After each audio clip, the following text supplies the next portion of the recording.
It's Mike. I'm back. I'm going to talk about Hare Krishna Cult updates and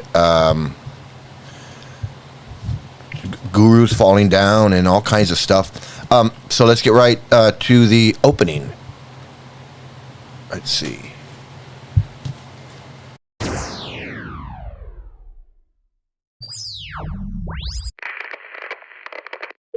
Hello? Hello.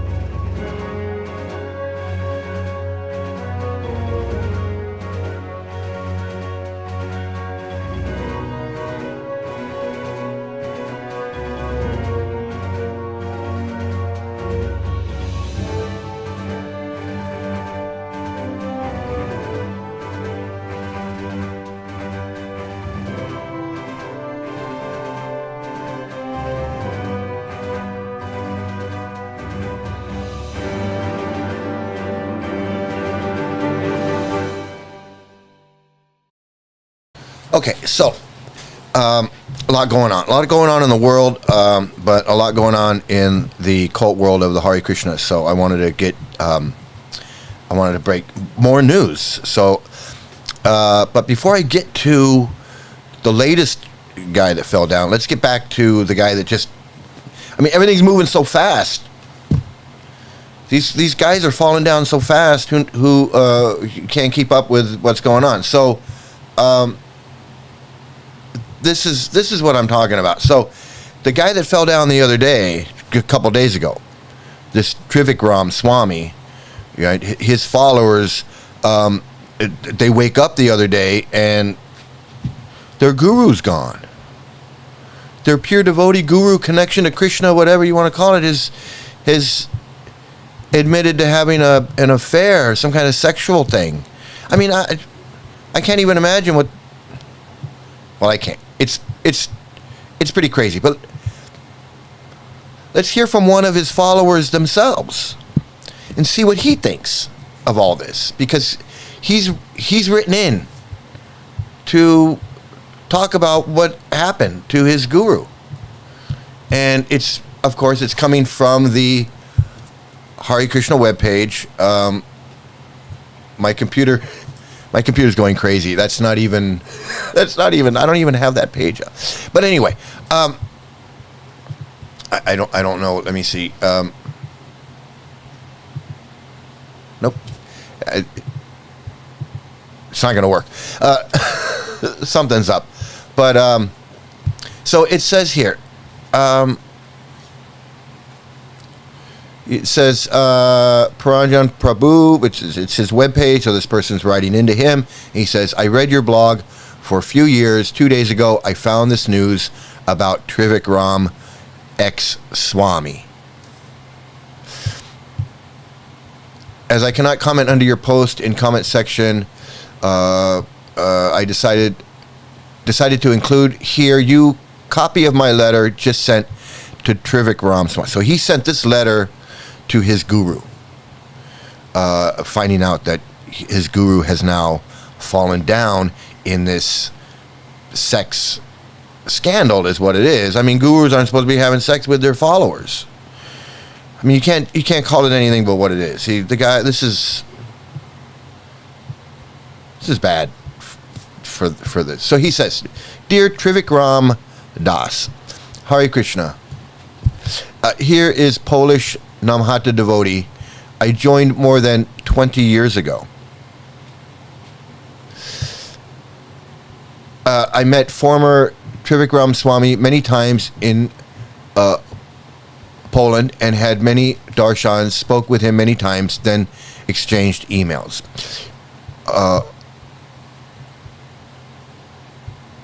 He says, below goes my email sent to him.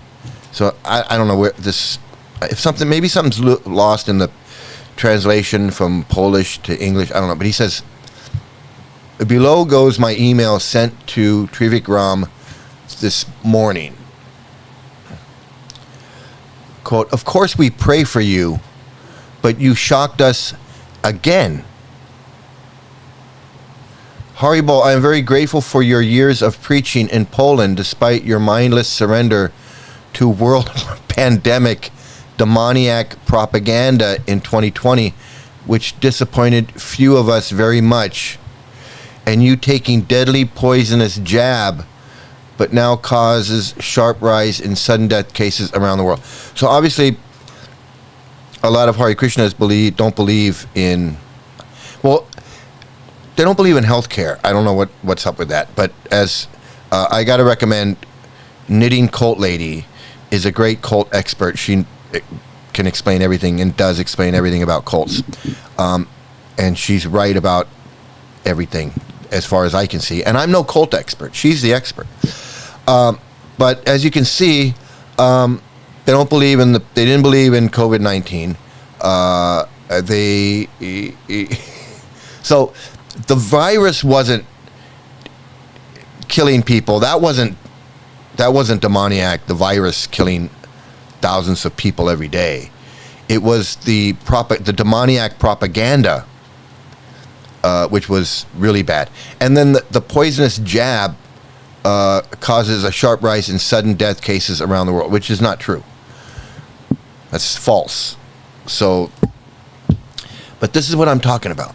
If they can convince you to believe that the demon head is eating the moon during an eclipse, but you can't see it because you don't have the vision to see it, and there's a spaceman traveling between planets that's playing a guitar, and he's chanting Hare Krishna or Narayan or whatever he's chanting, and he just travels from Venus to Jupiter to Antares or wherever, and he just goes around and he just chants, and he's just floating in space chanting Hare Krishna. So and that the earth is flat, and that there's elephants in orbit that keep the earth stable so it doesn't tip on its side. If they can convince you of that and you believe that with your whole everything that you are, because that's how you identify with the cult, is how much you believe in this stuff, right? If you non-cult members don't believe in any of it, and the full-on cult members believe it 100% all the time, so you fall somewhere in that spectrum, and how much of a devotee you are depends on how much of this shit you believe. You gotta believe at least 99% of it, otherwise you're not a good devotee. So they could convince you to believe the demon head and the elephants holding the earth stable and all of these things that they convince people of. And 11-year-old girls make good wives, and women like to be raped and are less intelligent. Did they believe in that the COVID-19 was nothing, and the jab is the vaccine doesn't work and it's just to kill people? That's nothing compared to the demon head. I mean, this kind of conspiracy is nothing for these wacky Hare Krishnas. They'll believe anything because they already do.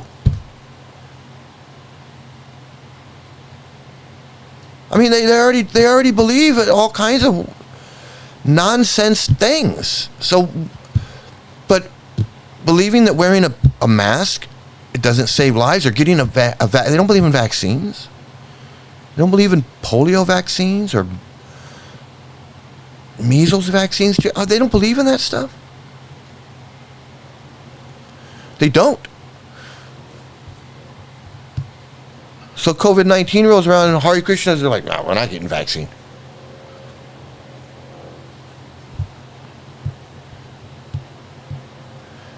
So, again, the guru is like, he's 80 years old, and he wants to stay alive. He gets a vaccine. And they complain. So he continues in his letter, despite your calling me crazy in an email for challenging you in this matter, even the guru was like, you're friggin' nuts, man. I'm getting the vaccine. It has none of your business whether I get a vaccine. I want to stay alive during a friggin' pandemic. But these people are so whacked out. that they're anti-vaccine, any truth, fact, science. He's mad at his guru because his guru got a fucking vaccine. Because his guru didn't want to die during a pandemic that's killing 2,000-3,000 people a day. All around the world, in every country. And the stupid disciple is arguing with him about whether he should be getting a vaccine or not. First of all, he shouldn't be arguing with his guru about whether his guru is getting a vaccine or not. That's the first thing. But so yeah, his guru called him crazy. He says, so he goes on, he says, I owe you a lot for preaching in Poland. I'm very thankful to you. We thought years that you were saintly. Well, that was on you. That was on you for thinking he was saintly. Because if you had come to me, I would have said, what the fuck's wrong with you? Why are you bothering with this guy? So that was on you, buddy. We thought for years that you were saintly. Yeah, that was your mistake. But being upset with him because he got a vaccine, that's just insane. That's just crazy. That's just downright absurd. I mean, of all the things that you could be upset with this guru about, palling around with predators, palling around with child molesters, excusing all kinds of stuff, saying that people that go around shooting devotees and molesting, that these people are gurus. See, and this is why he did that. He palled around with these guys and he protected them and he propped them up because now that it's his time to fall down, he wants his buddies to come out and protect him and say, hey, it's okay. He just fell down. He had sex with a woman. And I know we preach against that stuff, but hey, it happens and it's okay. And just because you feel like shit now because your guru bounced out, don't feel like shit, because we got a bunch of other shit gurus that you can choose from.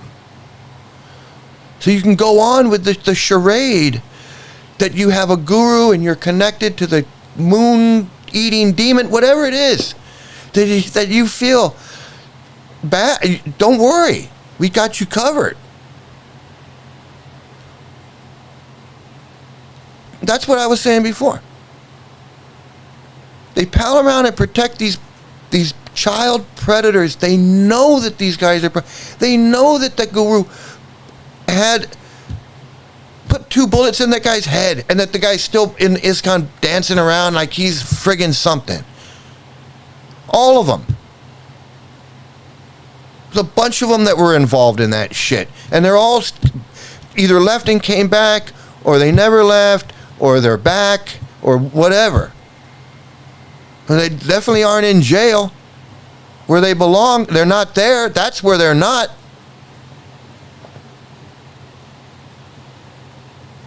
They, all of them know who pulled the trigger and who gave the order and who paid and who bought the tickets and who did everything. They all know.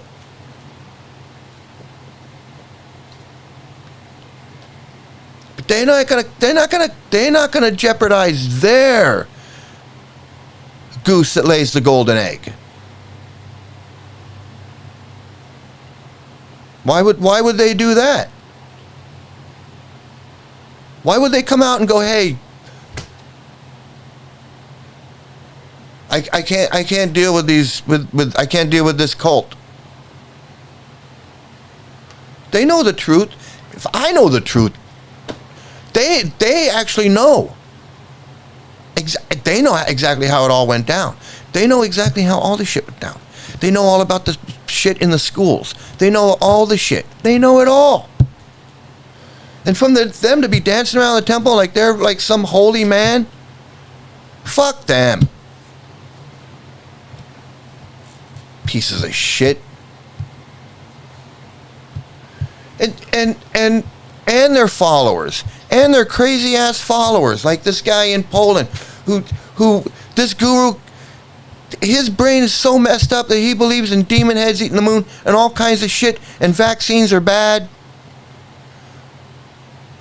Who the fuck believes vaccines are bad in the year 2025? You gotta be out of your fucking mind. And I mean out of your fucking mind. These people think that vaccines are bad, but as soon as there's something wrong with them, they run to a doctor.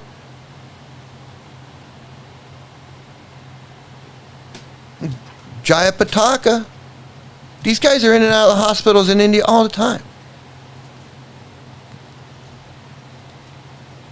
We'll get to that because the guy that just left said, "Oh, I got all these health problems."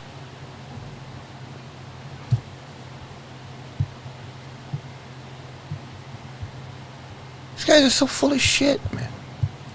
Full of shit. Falling down left and right. And they got the whole... And they can fall down left and right and they don't give a shit because the whole organization is behind them. If they knew they were going to get kicked out and there was going to be repercussions and all their disciples would leave and their gravy train would be cut off, they wouldn't come out and announce this shit. They would take their money and they would run and bounce with their girl. They got the whole organization behind them now. Organization will protect them, stick up for them, make excuses for them. Oh, we'll say that you can't initiate for 6 months, or you're under probation for a year. The fuck is how does a guru get under probation? Can you imagine the Dalai Lama is like, hey, I screwed up, and now the official organization is going to put me in probationary. What the hell is that? That's like the Catholic Church coming out and going, hey, you know, the Pope, you know, he did some things, so we're going to take the Pope and we're going to send him to this class. We're going to send him to a class, and we're going to teach him, you know, diversity and, you know, like a catechism. We're going to send him back to catechism, so he can learn not to, you know, look up under little girls' dresses or what. I mean,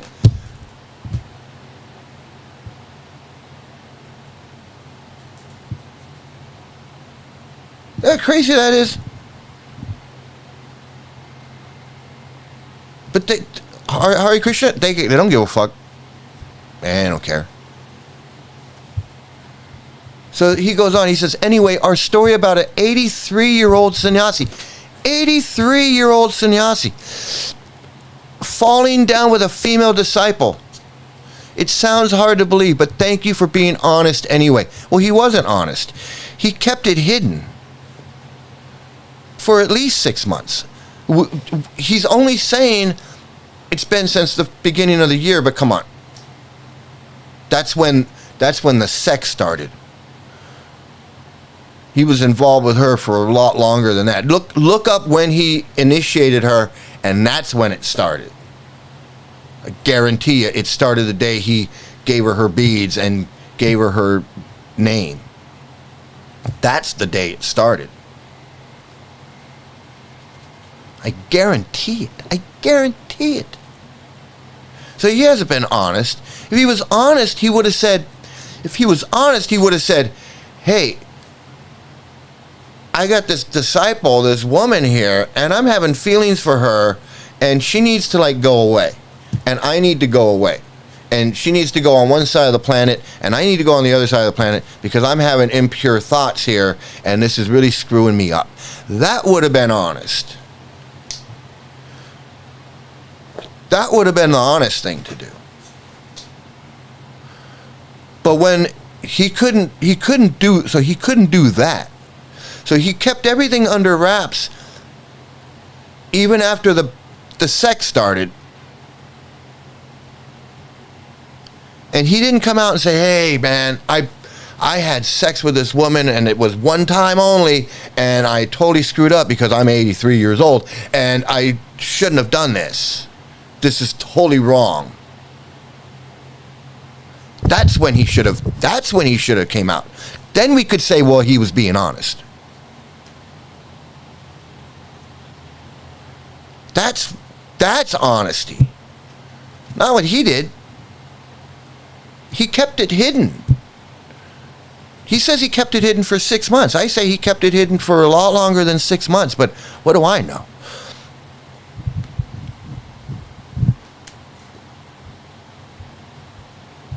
Because few other well-known sannyasis travel with female companions for years, they became a laughingstock for Iskcon a long time ago already. So this is it. This guy knew. This guy knew that there were gurus doing what his guru was doing, and he couldn't see it because his brain is so messed up. He believes a demon head is eating the moon. And because he believes a demon head is eating the moon, and everything else Prabhupada says is fucking up his brain, that when his guru is obviously doing the same things that these other gurus have done, he can't see it. But he gets upset when he gets a vaccine. He gets upset when the guy gets a vaccine, but not when he's traveling around with a female and making him look bad.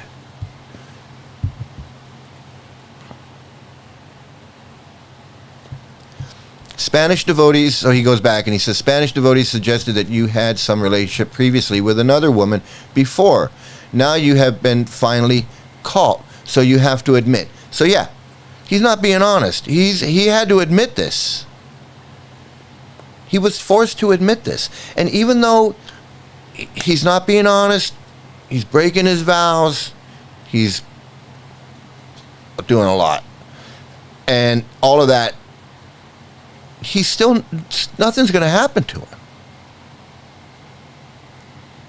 I mean, if this was a real business, like a business organization, he'd be sued.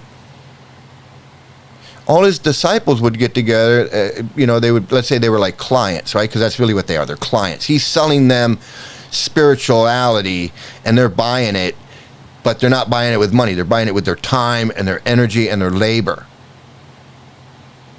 And he gets maybe some donations, right? So it's a business transaction. And now that he's been committed fraud, they would be able to sue him and say, you owe us. You committed fraud. Not just on me, but on all of these people. Because you had us believing that you weren't doing these things. So in the real world, if the same thing was to happen in the real world, there'd be repercussions for this type of behavior. You can't swindle and cheat people like this. For years and years, that's like racketeering. They're giving him donations, doing whatever for him, supporting him in many ways, under the pretense that he was not doing certain things. And then it turns out he's doing those things that he said he wasn't doing in order to get their labor and their money and all other things that they were. That's a con. That's a swindle. It's no different than 3-card Monty on the corner of Fifth Avenue and whatever.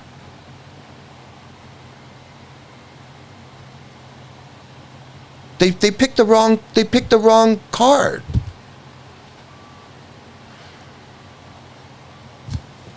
He totally swindled them. For as long as he was saying, I'm the guru and I don't, 4 regulative principles and, and all these things. I mean, if he was breaking that rule, was he really chanting? Was he really reading? Was he really doing anything? How do we know? We don't know. We just assume that it's just the one regulative principle that he broke. Why do we assume that? Why would we assume that he would keep the other 3 regulative principles and just break the one? And I know devotees are going, well, why would... Well, but why? We assumed he was keeping all 4, and he broke 1. So why would we assume he didn't break 2? How do we know he isn't going to Vegas and gambling? How do we know he's not buying lottery tickets? How come we don't know he's playing the stock market? How do we know he doesn't have bought a crypto? We don't know. Just like we didn't know he was having sex with this woman. How do we know he's not doing all these other things? How do we know he's not having a bottle of wine at night or doing snuff like Prabhupada or... Who knows? And everybody's going to go, wow, guru, snorting meth or doing what? Why not? Why the fuck not? And molesting little boys. Guy was molesting little... These guys have been molesting little boys in Vrindavan, in Mayapur. Molesting little girls in Mayapur. Why would you think that this guru is only breaking 1? Why? Whoever was helping him get away with breaking, for an 83-year-old guru to be able to have an illicit affair with a female disciple, that takes... She wasn't talking. What about her? She's not at fault for having sex with her guru? I mean, I'm not blaming her, but in the devotee world, all the repercussions are on him, but what about her? I mean, the whole thing, like, she should be the first one to go, this is weird. I'm having sex with my 83-year-old guru.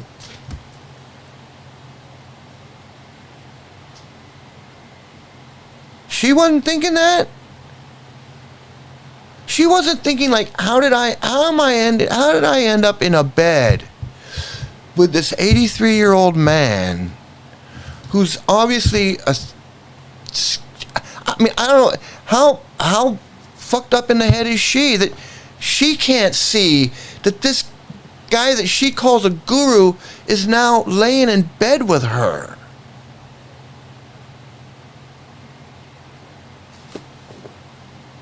This shit blows my mind. I mean, she should have been the first one to come to her senses and go, what the fuck is going on here? And bounced right out.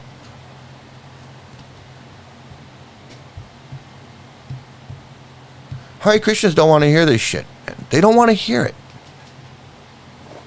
They don't want to hear how stupid they are, how stupid they sound. They want to hear it from within their bubble. How, he was victim of Maya, and how, he didn't chant hard enough, or the Prabhupada loop. Don't criticize a pure devotee. Don't do Vaishnava aparad. We should still, who the fuck is this guy? He's a scammer and a cheater. And you still want to call him his grace or his holiness or his whatever. Freaking insane. So he continues, sadly, it all sounds believable. So were you hiding something from us all this time? Because I was told you showed signs of dementia from last year. And now sexual relationship. After Giriraj Swami had supposed also dementia and sexual relations. And now Niranjana saying he too is suffering mentally and cannot function. Is there more to this story? And he has female secretary. So this disciple, he's making sense within his deluded world. He's making sense, but his deluded world is stronger than the sense that he's making. He knows this ain't right. He can name 4 or 5 devotees, gurus that have gone through the same shit, and he's like, well, you know, what's happening here? But he can't figure out that it's a bunch of bullshit. It's bullshit. Hey, buddy. So, another one bites the dust, dude. You know, and I haven't even gotten to him yet because I'm still on the reaction to the other guru. So he says, so then he goes on and he says, what kind of bad publicity will this make for Iskcon and already corrupted GBC? Well, Iskcon's got a lot of bad publicity already. Where have you been? There's been gurus getting their heads cut off, gurus with machine guns, gurus molesting little boys, gurus. I mean, every possible thing you could think of has gone on in this organization. In fact, like I said, if this was a business organization, which it is, but if it was a business and not a church, it would have been shut down a long time ago. And everybody involved in it would have been brought up on charges. Money laundering, human trafficking, sexual abuse, child endangerment, conspiracy to defraud the government, all kinds of charges, international drug smuggling, all kinds of shit that this organization would have been shut down and these people sent to jail. But it's a church. And because it's a church, then, hey, we leave them alone.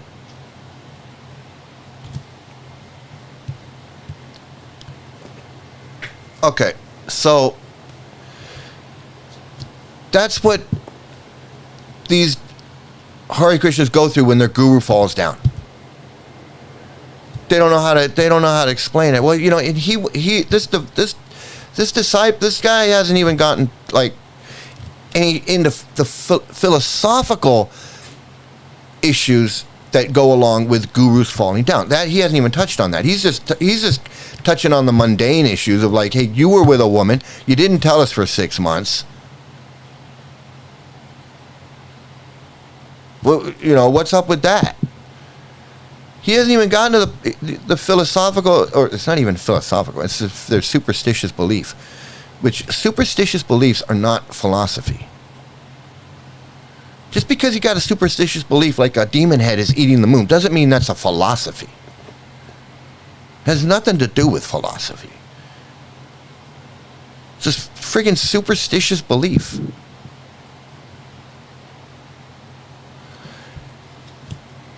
Anyway, I forgot what I was saying. So anyway, I forgot what I was gonna say. I get so freaked out about these friggin' Hare Krishnas. So I got the latest guru that bites the dust. This Niranjana Swami. Another one. Now, I gotta say, I'm gonna read what he says. I'm just gonna read what he says. And so this guy, he's been around a long time. He's like in his 70s. He's 73, something like that. Anyway, he says, it says, His Holiness, as if there's anything holy about these people. What makes this guy holy? His Holiness Niranjana. What makes him holy? I still haven't figured that one out yet. His divine grace. What makes these people divinely graceful? Somebody answer that for me. He says, health update. Dear devotees, please accept my blessings. All glories to Prabhupada. Except you can bless me. These guys are fucked up in the head. What, did I sneeze? Bless me? Your scumbag, scammy, piece of shit ass is gonna bless me? Bless me with what? These are fucking egotistical, egomaniacal, God complex, prophet complex, narcissistic, bipolar. These people are so fucked up.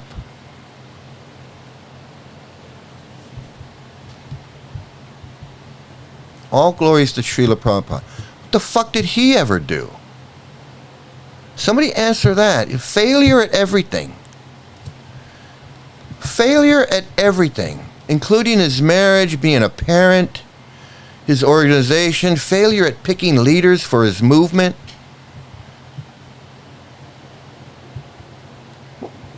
Because all the crappiest people joined his movement in the beginning. I mean, who else would join? Makes sense. You got a fucking trash heap of degenerates that joined him in the beginning. Because Prabhupada was a fucking trash heap of a degenerate himself. So he says, I believe it is an appropriate time to provide an update on my current health situation. I am writing from Hungary. I was supposed to stay longer in the clinic in India, but the heat and humidity made it too difficult for me to continue the treatment. So he got on a plane and went to Hungary. Well, how convenient is that? I wish I hope that when my health gets so bad that I have the resources that I can just get up and fly halfway around the world for treatment somewhere. When I've done nothing in my life but sit on a little seat and pretend to be a friggin' someone I'm not. Can you imagine that? And then complain? And then you're going to complain? This dude fucking hit the lottery. And he got nothing to do but complain. He says, in the early part of last year, I explained in a blog post the source of stress I was experiencing back then, albeit with some details, but not all of them. The fact is that the war in Ukraine, its impact on devotees over the first 2 years of the war, and the fact that the war still continues, have taken a toll on my health. He's complaining that the war in Ukraine has taken a toll on his health. Not the health of people in Ukraine who are dying daily, suffering immensely. No, he is suffering from the war so bad he can't take it. He just can't take it anymore. Because there's a war in Ukraine. And he's a Hare Krishna guru. He's Niranjana Swami. I can't travel to Ukraine. I can't travel to Hungary. I can't travel to Ukraine. I have to travel to Hungary instead of Ukraine. And it's just my health is fucked up.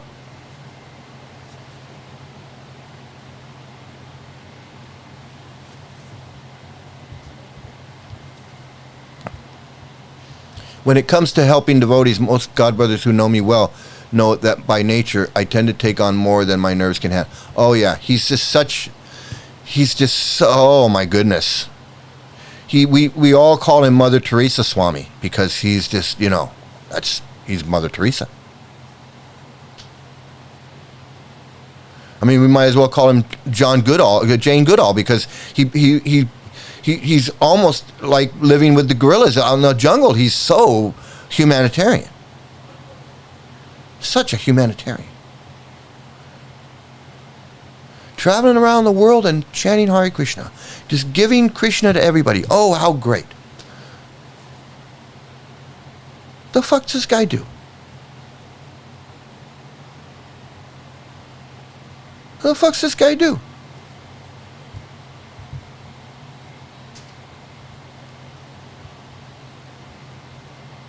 What are you doing in Ukraine that puts your nerves on edge? Are you on the front lines passing out prasadam to the soldiers out there? I mean, what is it? So far, a lovely week. It is kind of eye-opening for quite a few. It'd be eye-opening, but you know what? I doubt if anybody... I doubt if this is... They don't care. I mean, yeah, it's just quite a week. Quite a week, and it's not. It's only Tuesday for me. I don't. He says, last year my digestive and nervous systems were adversely affected. As I wrote in my blog, it got to the point where I couldn't sleep. Although it was not much so emphasized, I also had trouble digesting. The focus of my recent treatment at the Ayurvedic clinic was on both. My digestion has improved. However, Ayurveda does not have a direct cure for the nervous system.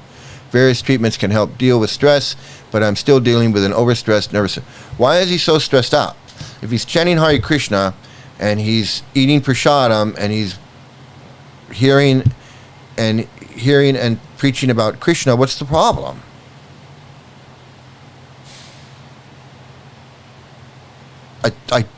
I honestly don't understand. I mean, I do. It's all bullshit. But I don't understand. If I was a disciple and I'm like, if you're a guru and you're stressed out, life and your health has got you stressed out to where you don't know what's going on. You got to take a break. Again, what the fuck chance do I got? Seriously, you've been doing this 40 years. And you can't and you just chanting and all of this stuff hasn't mellowed you out at all. You're so stressed out. You got nervous system problems. You got digestion problems. You got what's going on? Seriously.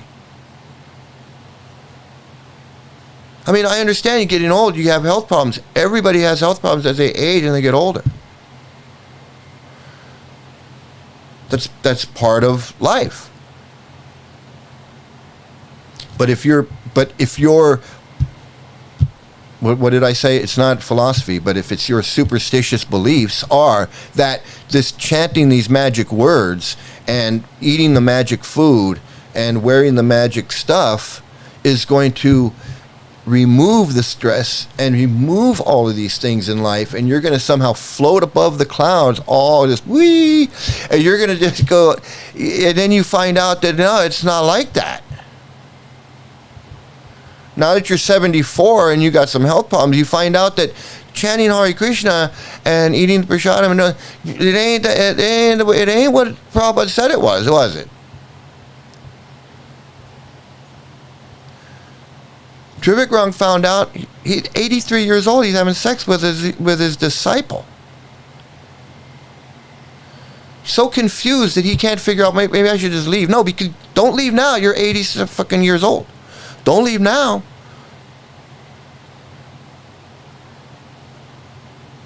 Seriously, don't leave now. You're 83 years old. Stay in. You got nothing. You fucked up. There's no leaving now. But if you're I'd say if you're 60 or under 60, yeah, you can still leave. But if you're over 60, what are you going to do? The fuck are you going to do? You're 65 years old, 70 years old. You're pushing a shopping cart around Costco parking lot, selling books to people who don't want them. You're running around Pasadena City College.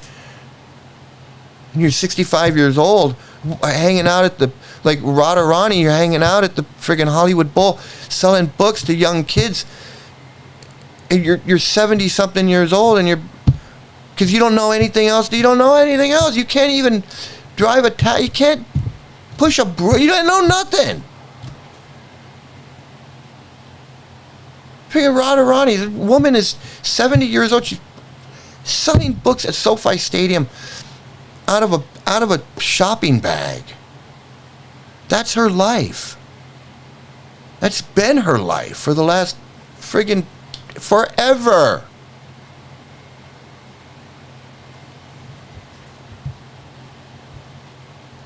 But if you're not 65 or whatever, you can get out.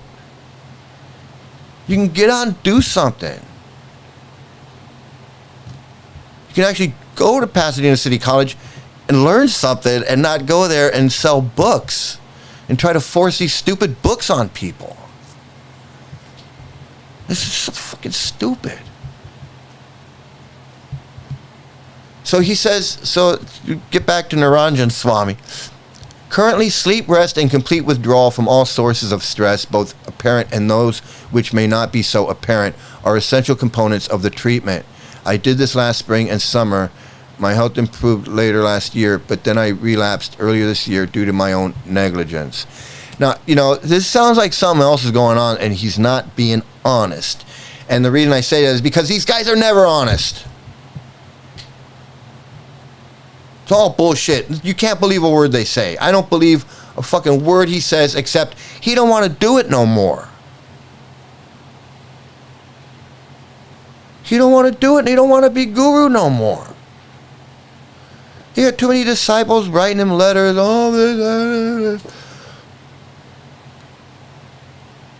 He's got health problems. He's 70-something years old now. He's got health problems. He's got to go to the doctor, and he's probably got medication. He's stressing out. Hare Krishna shit ain't doing nothing for him. It ain't relieved no stress. It ain't made his life sublime. It ain't done nothing, none of that shit.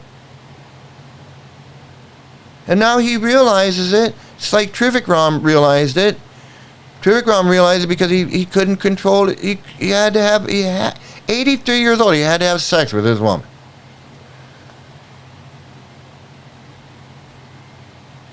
And why did she want to have sex with him? The 83-year-old guru. If she wants to have sex, there's a lot of guys she could have had sex with. Why the guru?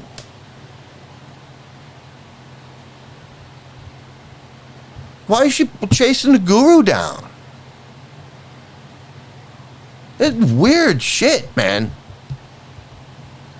So then he says, I was not recovered enough to take on a load heavier than the unexpected knee replacement surgery along with the extensive rehabilitation it required. It sounds like he's got a lot of problems going on. Like, he's got some health problems. Replacement knee surgery. Guy's 70-something years old.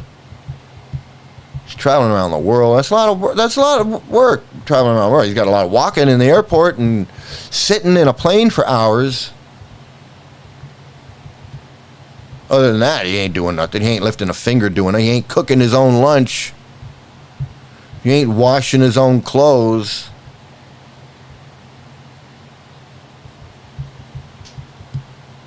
I don't know what this heavy load he was taking on. What, reading letters from your disciples, meeting them and talking to them and telling them, hey, chant some more? What do you got for me? You got some dakshin for me? You got some money? What do you got? He couldn't take that. He was so caught up in his God complex, he really thought he was saving the world, and he's all stressed out because he couldn't do it. Are you serious? I mean, I'm being honest. Like, what the fuck's going on with this guy?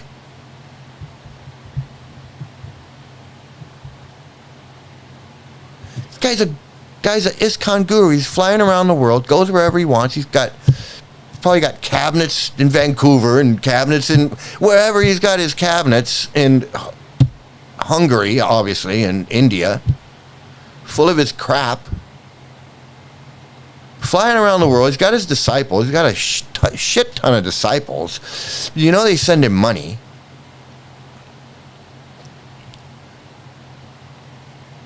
Flying around the world, here, there, everywhere, whatever. He's not cooking his own lunch. He's not washing his own clothes. He's not booking his own He's not doing any of that shit. And you're going to sit there and complain about how stressed out he is. We're all stressed out, buddy. What the fuck? That's what I'm saying. These guys are all scamming. They scam so much that it overflows, and then everybody realizes that they're scamming. They can't keep it. They can't hide it. I'm serious. This is fucking bullshit. And these people fall for it because they want spiritual life. They want to be connected to some spiritual organization that's real, and they're doing something, and they have a guru. These are good, but they're good people. They come in, and this cult fucks them up. And I'm not saying it's their fault for being a good person coming in. That's what they want. The cult wants a person with an open mind, a good person, open mind, peace and love. I want to come. I want to eat some prasadam. I want to, offer flowers to the deity and, and get love bombed and all of that. And find out that what's in the books, ain't none of that. Ain't none of that.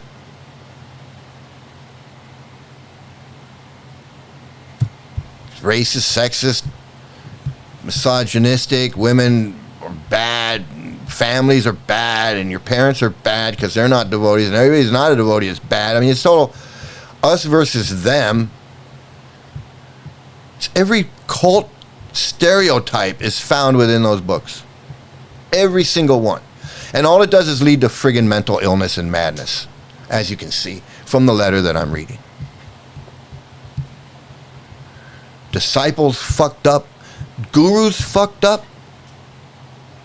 This guy's obviously fucked up. This guy's obviously having a lot of problems, mental problems. He's having physical problems. He's having problems with his disciple. What's this heavy load he's taking on?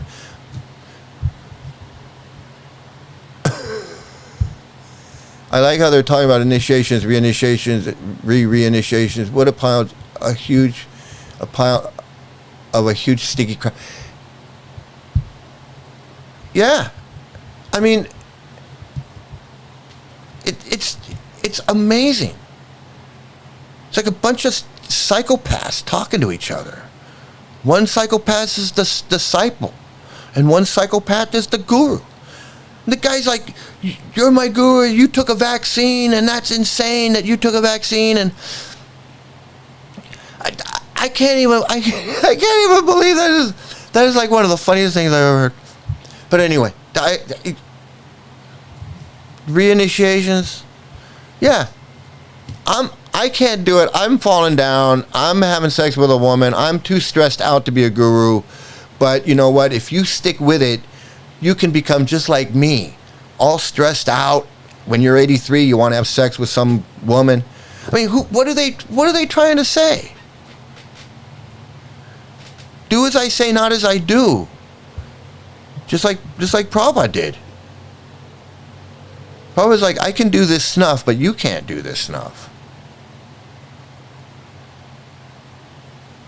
I can do these things, but you can't do these things.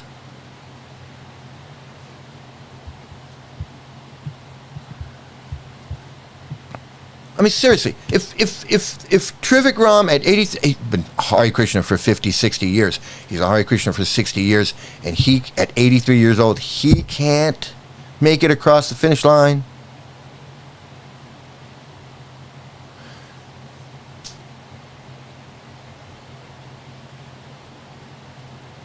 I mean, I think my father gave up having sex at a certain age. My mom and dad weren't having sex at a certain age. They were done. We're done. They loved each other. They did everything, lived a loving relationship. But the sex? I mean, and I'm not saying everybody has to do that. I'm not saying that's requirement. I'm just saying. Come on. I mean, for my mom and dad, they had. Come on. I can understand. I get it. Again, I'm not saying everybody, but in my mom and dad's situation, I can understand where they were just like, we're going to do that. What are we going to do that for? So you don't have to be chanting Hare Krishna and wearing tilak and doing all this stuff to resist the sex drive or to just cut off the sex. You don't have to. It's not like people cannot be interested in having sex without chanting Hare Krishna or following four regulative principles or anything like that. And the idea that chanting Hare Krishna somehow does all of these magical things is just so ridiculous when time and time and time again it shows that it does nothing. Nothing but cause mental illness. That's all I see it doing.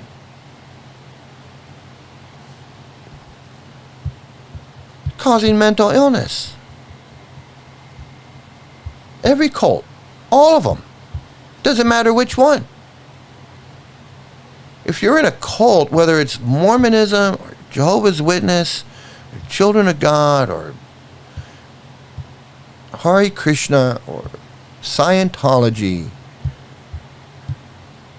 you're on the road to mental illness. If not, pretty halfway there, if not more than halfway there. All because you had an open mind and you were like, oh yeah, I'll read a book, see what it says. All you have to do is have an open mind. Open mind. You don't have to be stupid. You don't have to be rich or poor. You don't have to be going through problems. You don't have to there's no other prerequisite other than, oh, sure, I'll take a book. I have an open mind. That's exactly who they want. That's exactly their target audience. The person with the open mind. And you say, well, how can you not have an open mind? Well, you just have to, you can have an open mind, but you can say, yeah, I have an open mind, and because I have an open mind, I learned that you're in a cult. Not that I have an open mind and therefore everything is, everything's equal and everything's the same, and there's Scientology and Hare Krishna and, the laundromat are all the same building. They're all all this. No, they're not the same.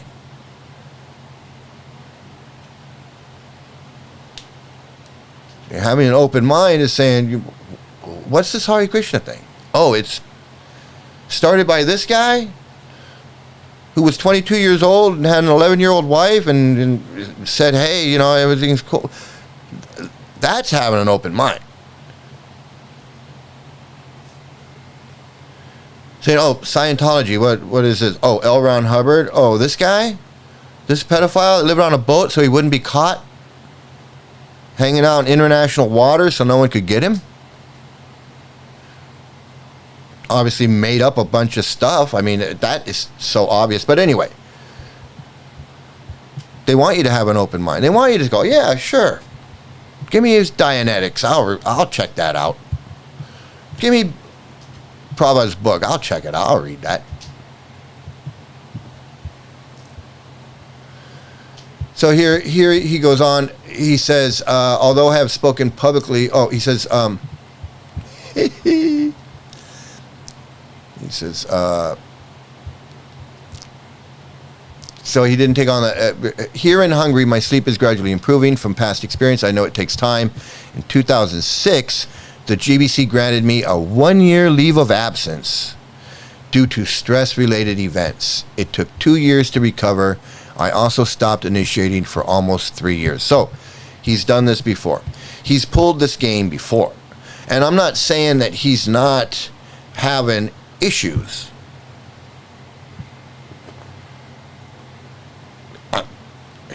He most likely is having. He's having some mental and physical problems. I'm not doubting that. But he's not recognizing what the problem is. What's the root of the problem? He stopped initiating for 3 years. What's going on with this guy?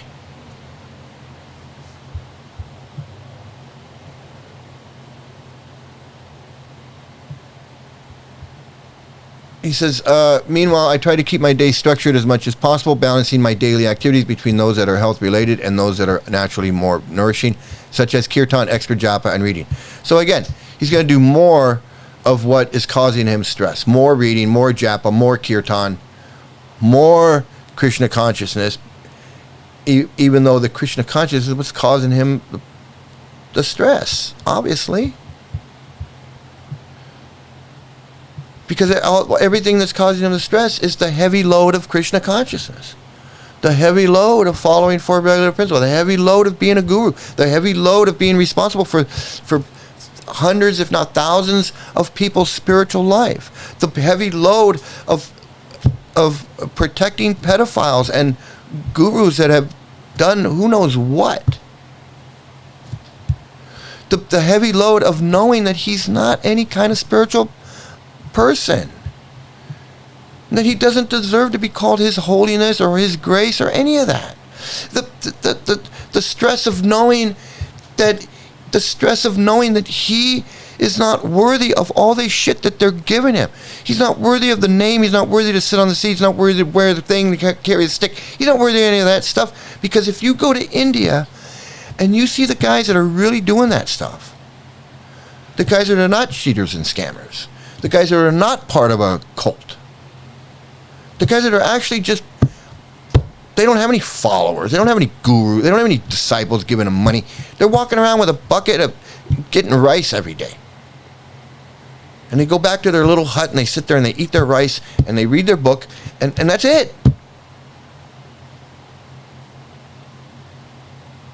And you look at what those guys are doing compared to what these Iskcon guys are doing, and you go, what the fuck is that? Iskcon guys aren't doing what those guys are. The fact that they call themselves monks, sannyasis, or whatever, compared to what these guys in India are doing for nothing, for no reward, for no recognition, for no sitting on some little seat in a big temple. You see these guys running around, not running around, they're like parading around from temple to temple to get their bowl of rice. And then they go off and they do their thing. There's a bunch of them. They don't have no big fancy name like His Holiness Niranjana Swami, Bhakti Bhadaya, sitting on a big chair while people washing their socks and their underwear and there's none of that going on. That's why I say these flunkies that are on the internet talking about I was a monk for 6 years and I was this and I was that. Who the fuck are you? You didn't do shit. You're no fucking monk. I live in a country where there's real monks. They don't do the shit that these freaking Iskcon people do. These people actually live like a monk. It's insulting. I find it I'm not a monk, and I'm not connected with, but I find it insulting when I see these. I was a monk for 6 months, and I was a monk for 6 years. I was a monk. Punk to flunk. You ain't a fucking monk, and you were never a fucking monk. You were cosplaying.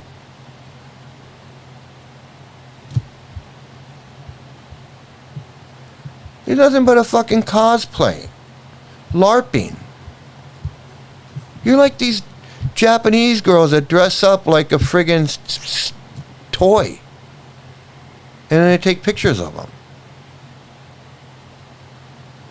I see them on YouTube. These girls are dressed up with like a samurai thing, like a cartoon character or some anime thing. And everybody's snapping, they got the paparazzi out there all snapping pictures at them. And they're all dressed up doing their cartoon poses or whatever. And I don't know who they are. I see this thing. And I'm like, oh, look, this is like a Iskcon guru. Standing there with their stick, taking pictures of them, dancing around like I'm friggin' Lord Chaitanya or something. This is such bullshit. You ain't fooling me. You might be fooling, you're fooling a lot of people, but you're not fooling me. You're not fooling me, not one bit.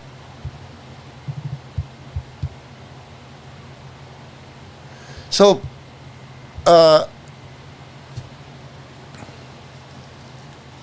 he says, although I've spoken publicly about dramatically changing my lifestyle many times over the past decade, Krishna has already forced it upon me. Oh yeah, Krishna's doing this. Krishna's doing this to him. It's all Krishna's arrangement.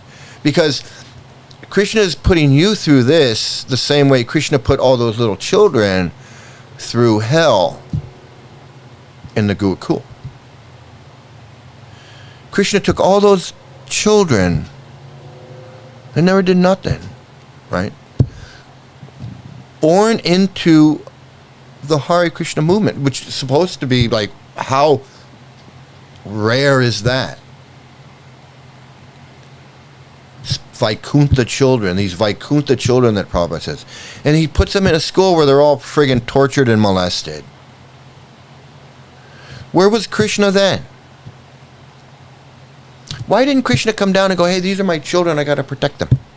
Like he protected Prahlad Maharaj. No, Prahlad Maharaj he could protect.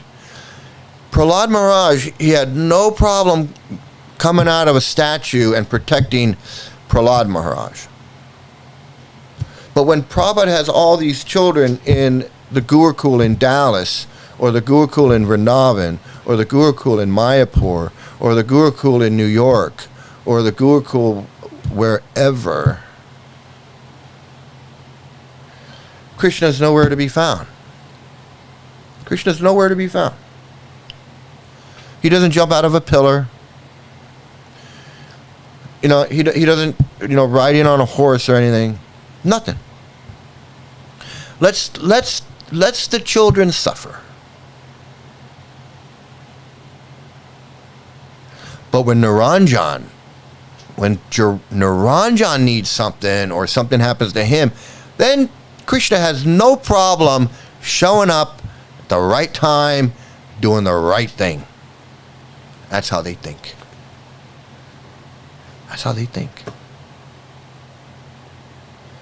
Krishna's children being molested on a scale that's never been seen before. Krishna's nowhere to be found. Niranjana having some mental problems. Krishna's right there to fix it. Right there.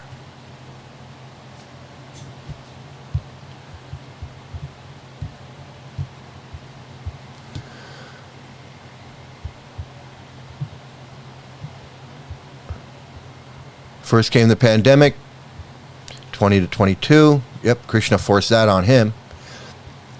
However, I started traveling extensively again in 2022 and 2023, including 5 long trips into Ukraine during the war.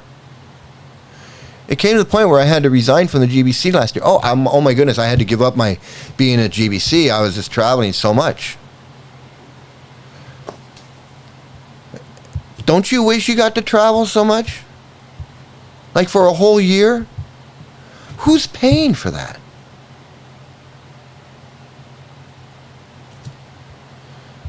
However, I started traveling extensively again in 22 and 23, including 5 long trips into Ukraine. Now, who's paying for that? Who paid for your 5 long trips into the Ukraine? How about someone paying for me to have a nice long trip somewhere?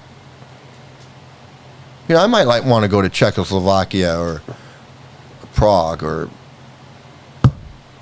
Budapest it sounds good to me. And this guy's got the nerve to complain. He's complaining.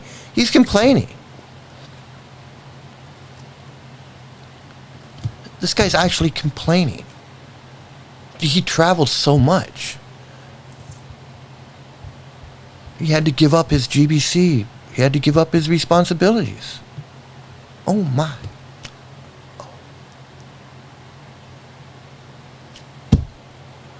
Poor Niranjana Swami. It's hard out here for a Swami. It's hard out here for a Swami. You think it's hard out here for a pimp? It's hard out here for a Swami. I mean, I got to travel. I got to travel the world. I got to take 5 long trips into Ukraine to, so I can, be up front. There's a war going on. I want to see it.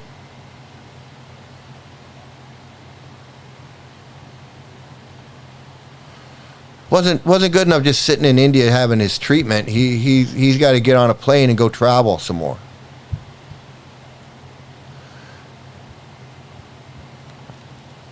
So then he says, frequent travel, most meetings, and unfortunately even most correspondence have become stressful. Oh my goodness. There you have it. All the traveling, meeting all these disciples that he has, and correspondence with his disciples. It's just more than he can handle. Just too stressed out. I haven't been opening most emails and private messages. He doesn't even care anymore.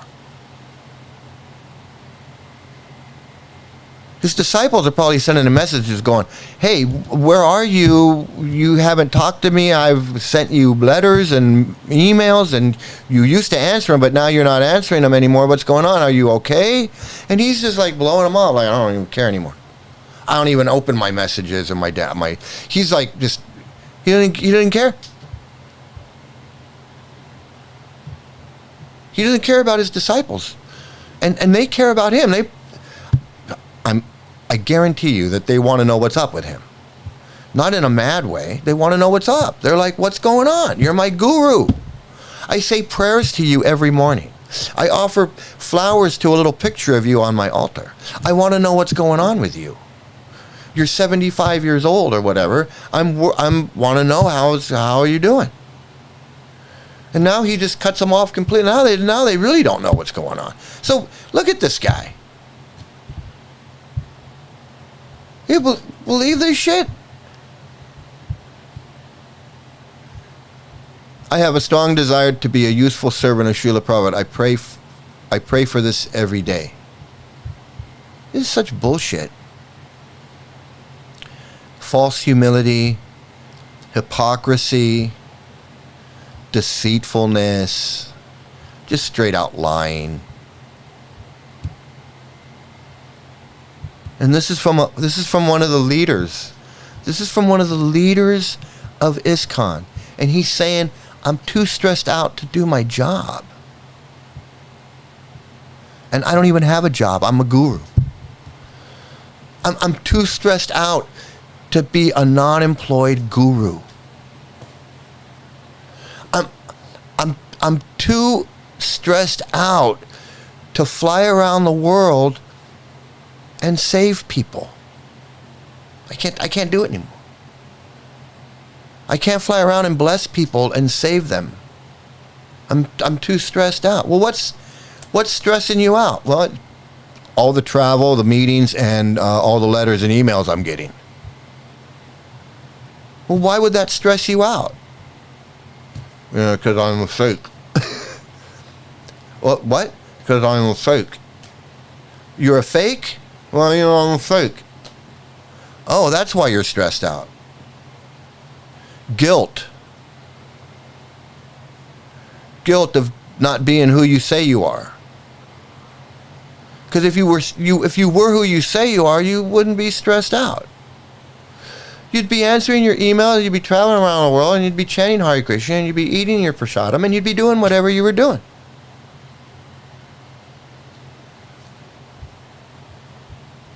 This is such... It's all verbal diarrhea, but it is. It is. And when you wake up, when the light bulb goes off and you realize it, it's mind blowing. It's like you can't unsee it. Like I've always said from the very beginning, it's like one of those 3D pictures that like you stare at it and then it goes bing, and you can see the picture. You can't see the picture; it's just a bunch of little things. But then you stare at it, and then it goes bong, and you can see, and that's exactly what it is. Because when you're in it, you don't see it. You gotta get out of it. You gotta get out of it. And then you look and you go, oh my God. This is bullshit. How does this guy not... The self-awareness is like zero. This guy needs to read his own letter.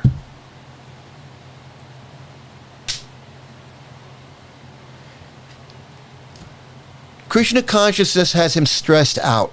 He's so stressed out from doing Krishna consciousness that he can't do his duties anymore, and he needs to take a break. So while he takes his break from Krishna consciousness, he's going to do more Krishna consciousness. That's what this letter says. Traveling around and preaching and going around the world and doing all this Krishna consciousness has stressed me out. It's causing me physical problems and mental problems. The same problems I had 19 years ago. or however many years ago, 19 years ago. And 19 years ago, I had to take a break. But evidently it wasn't enough because it's the same thing again. So now I'm going to take a break again. So I'm going to take a break from Krishna consciousness, and in order to fix myself, I'm going to do more Krishna consciousness. I'm not going to do the Krishna consciousness that's upsetting me, which is answer the emails and be a guru. So that's too much. So I'm just going to do the Krishna consciousness that I'm comfortable with, which is the chanting and the eating the prasadam and doing some kirtan and hanging out in my little bungalow by the pond or whatever, wherever he's going. What does he say? Kirtan, extra japa, and reading.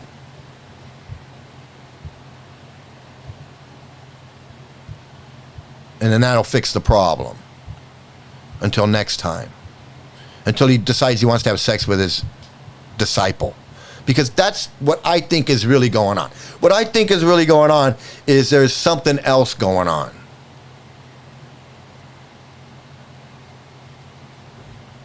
And then in a year from now, just like with Viprayamukya Das Swami. First it was, I just need to take a break. And then it was, I'm not going to initiate. And I'm going to clean out my cabinets. And I'm still going to be Krishna consciousness, but I'm just going to be an ordinary devotee. And now he's like, hey, it's all bullshit. I'm an atheist now. The Krishna consciousness is a bunch of bullshit. It's a bunch of buffoonery and fakery and nonsense. So he did kind of like what I did. He just went whack all the way, 180 degrees.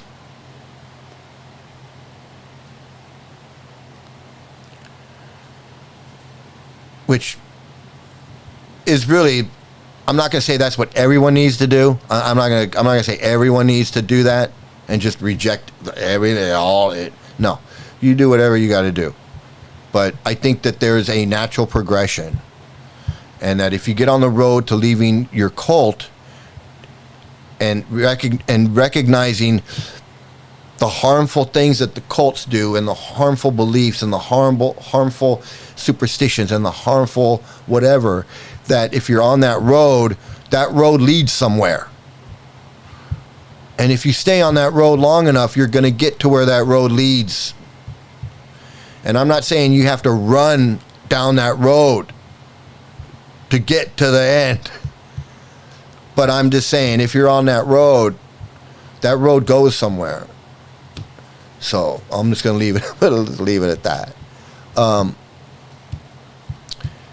So he says here,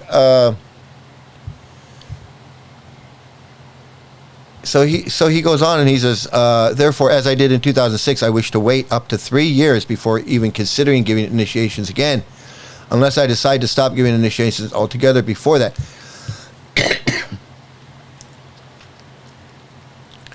Excuse me. So, where does that leave someone? As someone is aspiring to be this guy's guru, and he says, I'm not fit to be your guru now.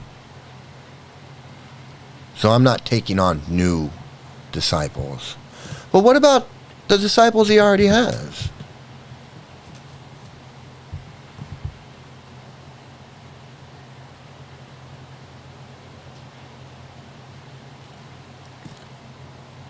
If I'm initiated by this guy and he decides I'm not worthy of taking on new people, what about me? Where do I fall?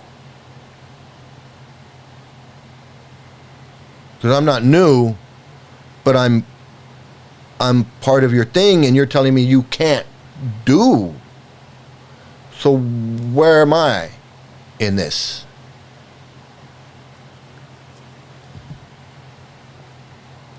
I understand the new people.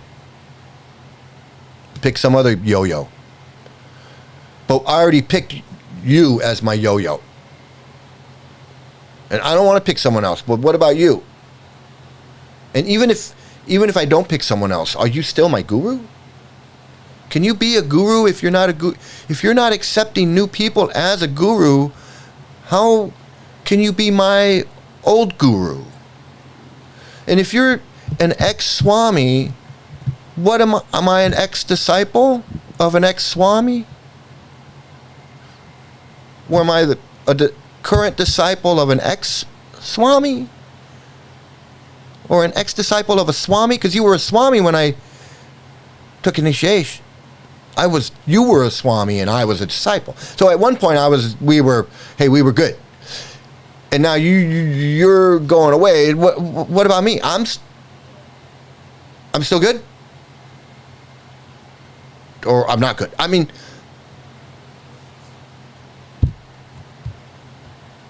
and they just want me to figure that out.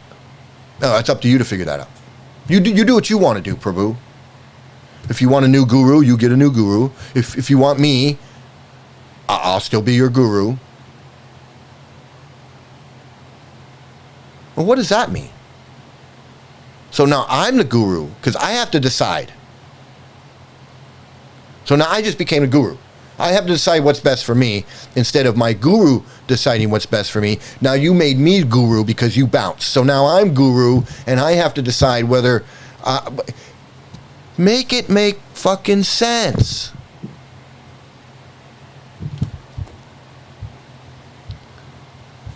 He says so he's got people that he initiated, but he didn't second initiate them. Second initiations will need to be discussed, but definitely not this year. Well, what do you mean definitely not this year? Why do I have to wait? Because you are stressed out.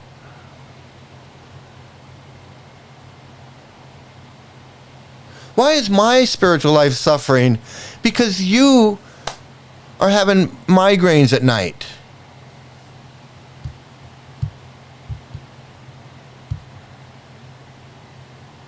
If you can't figure this out, how am I supposed to figure this out?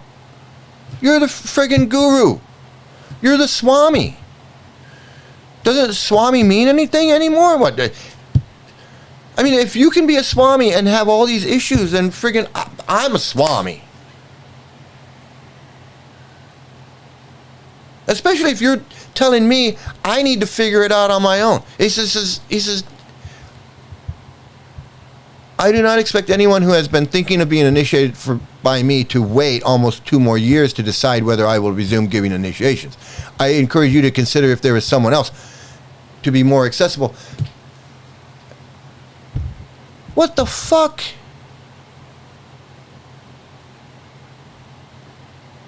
He's like, hey, I'm done for now. If you want to go find someone else, go find someone else. Well, why didn't you tell me that before? Because I could have found someone else a long time ago. You fucking prick. You can string me along and then tell me, well, hey, I can just bounce out any... Why didn't you tell me that you could bounce out at any time before I got involved in this whole thing? Why didn't you come up... When I first came and approached you as my guru, why didn't you say, well, I could fall down at any time, and then, you know what, you're going to have to find someone else. So why don't you just go find someone else now?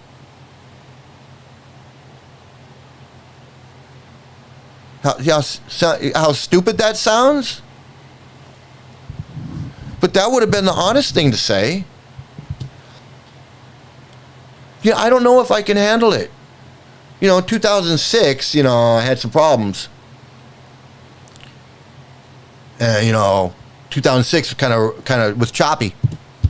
There was some choppy waters, 2006. They cut me loose. But hey, I pulled through. I made it. So, I don't know. You want me as your guru? I mean, I'll accept you, but hey, choppy waters, man. Choppy waters.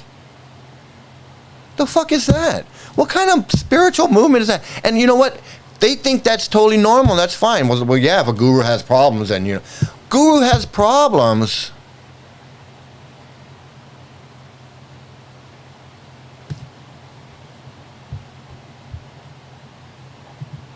It's friggin' insane. And he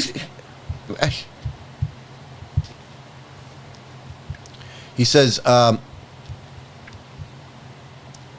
I would encourage you to consider if there is someone else who might be more accessible and who could provide you with the inspiration required to maintain your vows and your devotional service. I assure you that I would not be offended if you were to take this initiative.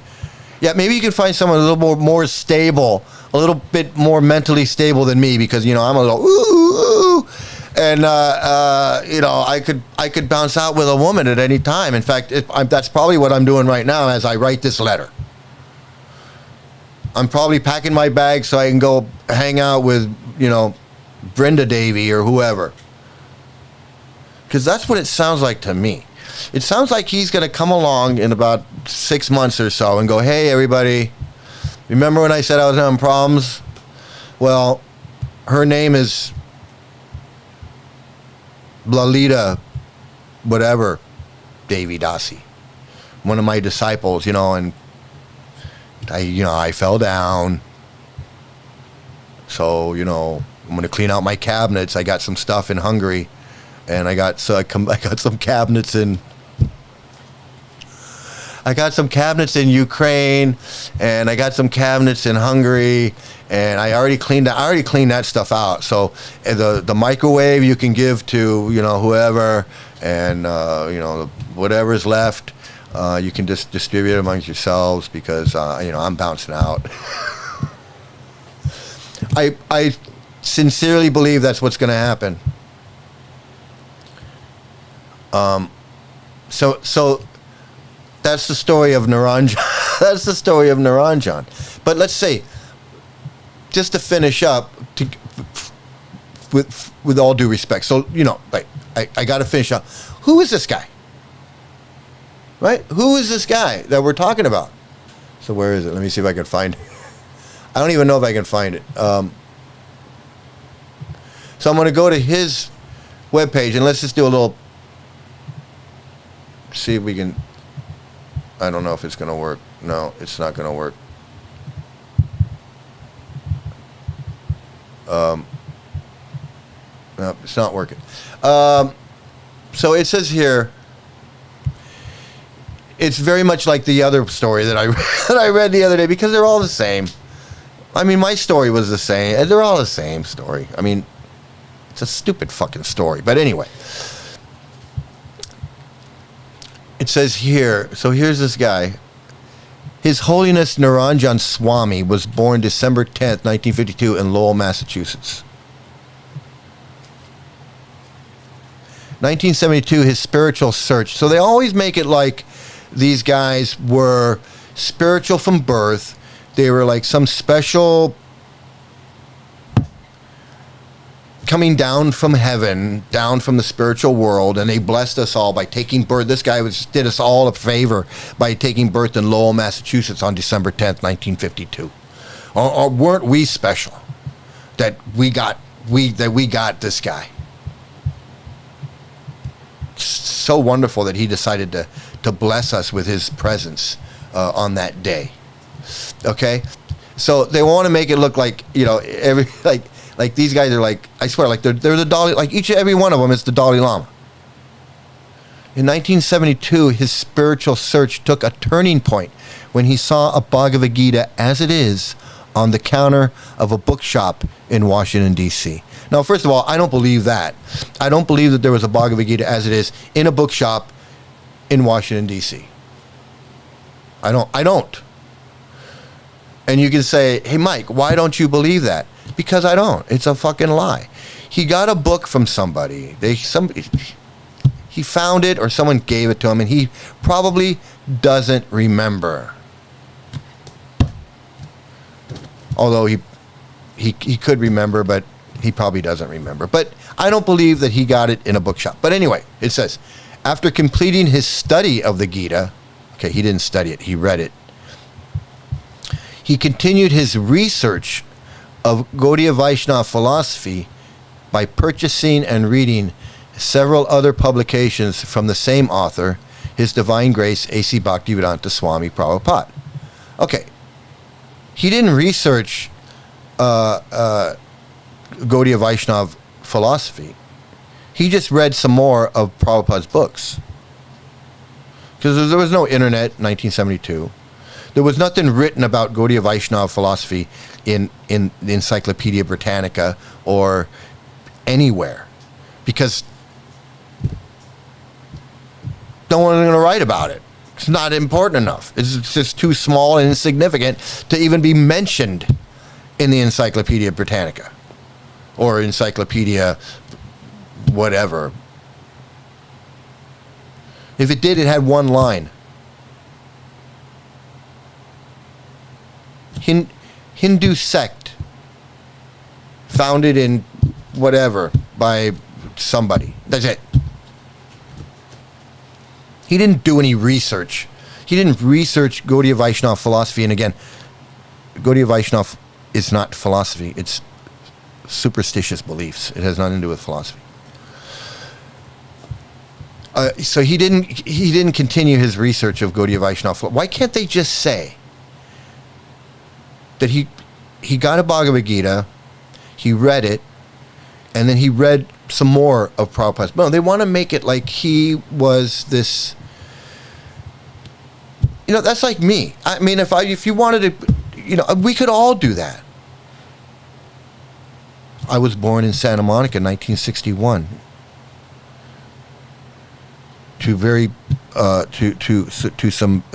My parents were Catholic, and they took me to church when I was little, and I went to catechism.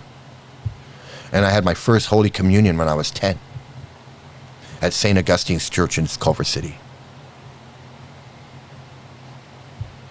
And then, after living just blocks from the LA Temple, growing up just blocks from the LA Temple, in 1992, I met a devotee by Krishna's arrangement, and he gave me a Bhagavad Gita, and I studied that Bhagavad Gita. And after I read that Bhagavad Gita, I studied so much Gaudiya Vaishnava literature that I had read dozens in 1 year. I had read dozens of Gaudiya Vaishnava books, and I became a follower of Srila Prabhupada. So when you say it like that, it sounds like, whoa, wow. No. I got a book. A devotee gave me a book in 92. I read it. I read some more books, and I became a fucking Hare Krishna. There's no fucking mystical, magical tour. There was nothing magical or mystical about it. Krishna didn't come down and hand me a book, guide me through the book. There's no fucking bullshit like that. Every Hare Krishna's got that story. Believe me, little Dickie Slavin has that story. Jai Potato Head has that story. Lokanath Swami has that story. Niranjan's got his story. As his story goes on. During this time, he returned to Massachusetts, continued his work as a house builder, and simultaneously purchased further studies by regularly visiting the Boston Iskcon Temple. That's like me. I continued my studies by going and hanging out at the LA Temple. This guy had no different experience than what I did. He got a book, read it, read some more, and started hanging out at the Boston Temple in 1972. I got a book, read it, read some more books, started hanging out at the LA Temple in 1992. What makes him different than me?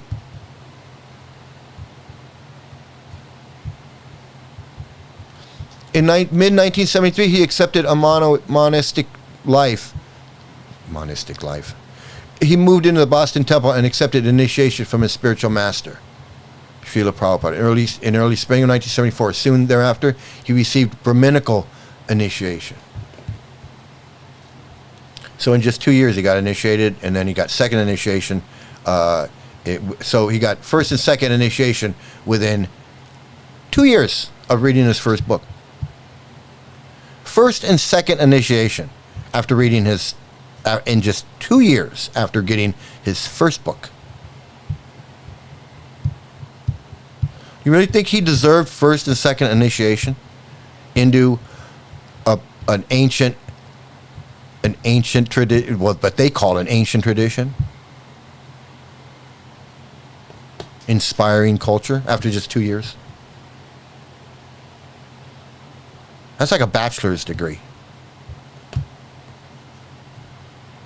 That's like a bachelor's degree. 2 years.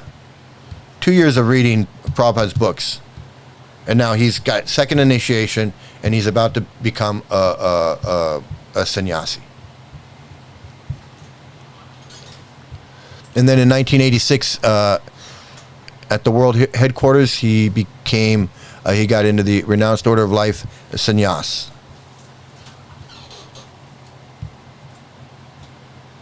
Niranjana Swami has been traveling extensively throughout North America, the former Soviet Union, and India, lecturing on the teachings found within the books of His Divine Grace, Srila Prabhupada.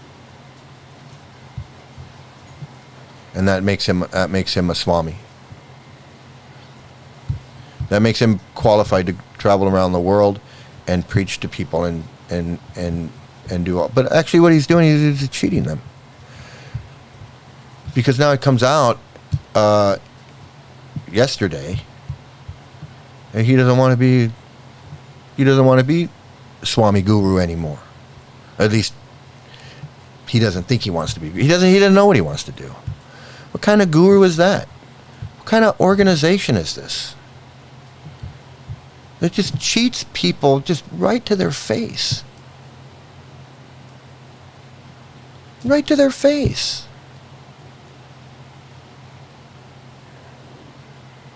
Writes a letter going, you know what, I'm stressed out. I can't do this no more. And he's going to stick around. He's doing nothing but cheating. And you know something's going on. I know something's going on. And just because we don't hear about it doesn't mean something's not going on. But something's going on. I mean, he could just be having a mental breakdown. I mean, he could just be having a mental breakdown because cults cause mental illness. Cults cause mental illness. You can only believe that the demon head is eating the moon for so long. Your brain is frazzled at that point. You believe anything. You believe that a guy in his van deserves to be shot in the head twice because he said something nasty about your guru.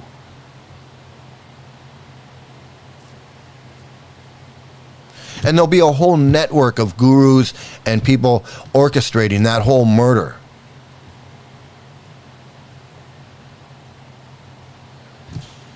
Trying to get away.